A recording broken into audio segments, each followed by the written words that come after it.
খোয়াইয়ের পূর্বগণকি এলাকায় বজ্রঘাতে ক্ষয়ক্ষতি, অল্পতে রক্ষা হলো পরিবারের লোকজন। জানান বজ্রঘাতে ক্ষতিগ্রস্ত পরিবারের সদস্য সুব্রত দেব।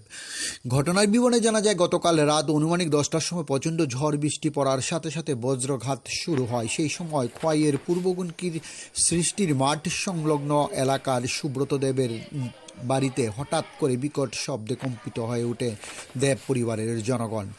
পরবর্তীতে দেখা যায় দেব পরিবারের 2টি গাছ, ঘরের সমস্ত ইলেকট্রিক ও ইলেকট্রনিক্স জিনিস বিকল হয়ে যায়। তবে পরিবারের লোকেদের কোনো ধরনের ক্ষয়ক্ষতি হয়নি। প্রাথমিকভাবে দেব পরিবারের সদস্য সুব্রতবাবু জানান, এই বজ্রঘাতে 20 থেকে 25,000 টাকা ক্ষয়ক্ষতি হতে পারে বলে তাদের ধারণা।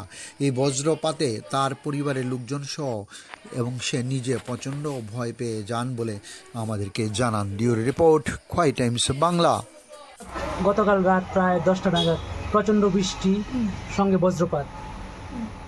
এর মধ্যে হঠাৎ করে খুব সজোরে একটি বজ্রপাত হয় এবং আগুনগুলি ছিটকে পড়েছে, সেগুলি আমি দেখেছি। এত আগুন আর কোনো দিন মানে বজ্রপাত হতে শুনেছি, কিন্তু দেখিনি কোনোদিন। কালকে সচক্ষে দেখলাম, দেখার পর বুঝতে পারিনি কী অবস্থা, কী ক্ষয়ক্ষতি হয়েছে তাও বুঝতে পারিনি। গাছের মধ্যে পড়েছে তা বুঝতে পারছি। তারপর রাত্রিবেলা কারেন্ট যখন আসলো তখন দেখলাম যে ঘরের ভিতরে যা আমরা ইলেকট্রিক জিনিস আসছিল সবগুলা একদম জ্বলছে গেছে। তার মধ্যে ছিল এই ইনভার্টার, ইলেকট্রিশিয়ান যা ছিল আর কি, একদম সবগুলি জ্বলে গিয়েছে। আপনার কীরকম ক্ষতি হয়েছে মনে হয়? ক্ষতি প্রায় 20,000 টাকার মতন মনে হয়। সব কিছু কয়টার সময় মানে ঘটনা ঘটছিল? 15-10টা।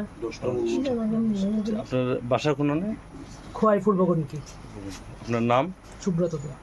এমনি ফ্যামিলির কোনো কারো কোনো ক্ষতি হয়েছে না? ফ্যামিলিতে মানুষের কোনো ক্ষতি হয়েছে না, আমরা জিনিসপত্রে। আর 2টা গাছ, নিম গাছ আছিল একটা, এটা জলসে গেছে, আর একটা গামারি গাছ।